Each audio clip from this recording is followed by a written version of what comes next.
Hello friends, welcome back to my channel.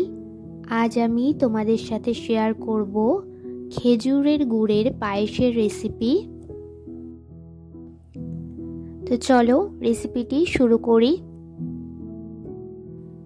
তো পায়েস বানানোর জন্য আমি এখানে গোবিন্দভোগ চালটা ব্যবহার করেছি। 1 মুঠ মতো আর অল্প পরিমাণে কিছুটা চাল নিয়ে জল দিয়ে পরিষ্কার করে 2-3 বার করে জল পাল্টে পাল্টে ধুয়ে নেব।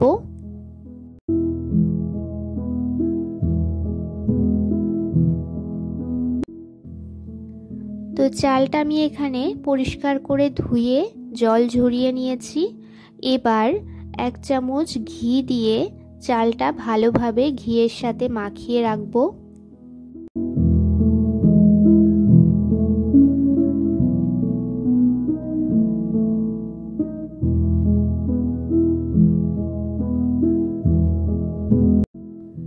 তো চালটা এখানে ভালোভাবে ঘিয়ের সাথে মাখিয়ে নিয়েছি। এখানে পায়েসের বাকি উপকরণগুলো নিয়েছি কয়েকটি কাজু, কিশমিশ আর নিয়েছি 2টো এলাচ, পরিমাণ মতো নিয়েছি খেজুরের গুড়।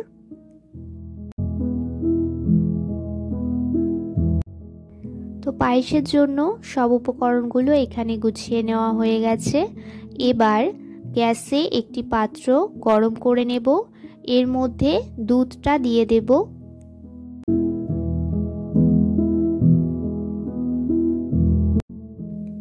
তো দুধটা ভালোভাবে ফুটিয়ে নেব। আমি এখানে কোনটা কি পরিমাণে ব্যবহার করছি সবকিছু ডেসক্রিপশন বক্সে লিখে দেব, তোমরা সেখান থেকে চেক করে নিতে পারো। গ্যাসের ফ্লেমটা মিডিয়ামে রেখে দুধটা ভালোভাবে ফুটিয়ে নেব।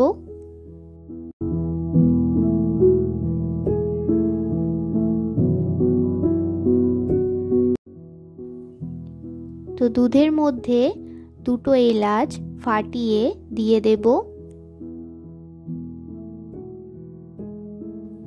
ভালোভাবে নাড়াচাড়া করে দুধটা ফুটে উঠলে এর মধ্যে ঘিয়ে মাখিয়ে রাখা গোবিন্দভোগ চালটা দিয়ে দেব।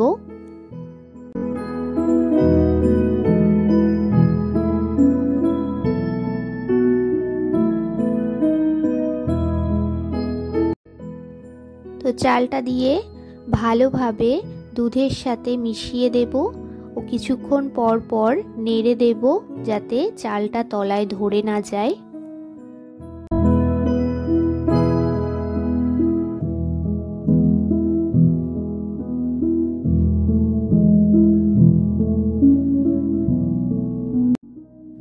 গ্যাসের ফ্লেমটা মিডিয়ামে রেখেই ভালোভাবে চালটা সেদ্ধ করে নেব।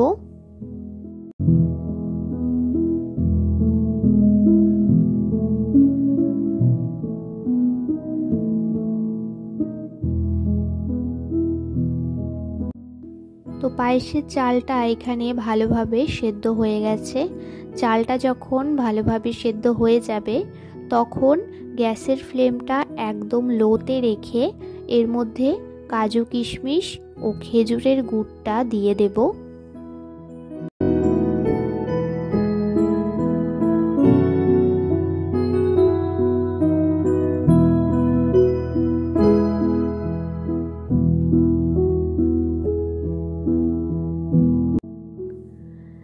খেজুরটা দেওয়ার সময় অনেক ক্ষেত্রে পায়েসের দুধটা কেটে যাওয়ার ভয় থাকে। তো সেক্ষেত্রে তোমরা গ্যাসটা অফ করে গুড়টা দিয়ে একটু মিশিয়ে নিয়ে তারপরে গ্যাসটা অন করতে পারো, অথবা আমি যেরকম গ্যাসের ফ্লেমটা একদম লোতে রেখে গুড়টা দিয়েছি সেইভাবেও দিতে পারো। গ্যাসের ফ্লেমটা মিডিয়াম টু লোতে রেখেই ভালোভাবে নাড়াচাড়া করে গুড়টা পায়েসের সাথে মিশিয়ে নেব।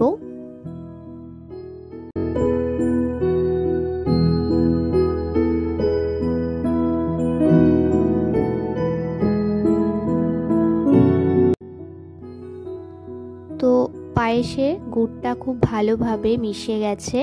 আর গুড়টা দেওয়ার পরে যেহেতু কিছুটা জল ছেড়ে আসে, সেই জলটাও মোটামুটি শুকিয়ে এসছে। এই পর্যায়ে তোমরা মিষ্টিটা একবার চেক করে নিতে পারো। বেশ কিছুটা ঘন হয়ে আসলে পায়েসটা নামিয়ে নেব। তো তৈরি হয়ে গেল শীতের স্পেশাল খেজুরের গুড়ের পায়েসের রেসিপি। তো তোমরাও শীতের মরশুমে বাড়িতে এইভাবে বানিয়ে ফেলতে পারো গুড়ের পায়েসের রেসিপি।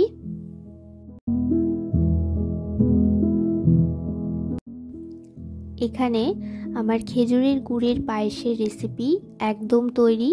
এবার এটা আমি আলাদা পাত্রে নামিয়ে নেব।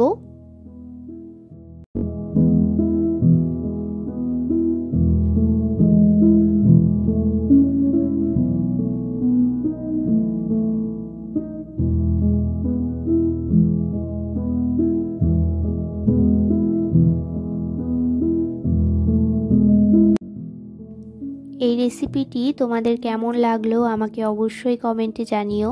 যদি ভালো লেগে থাকে তাহলে একটি লাইক করে দিও।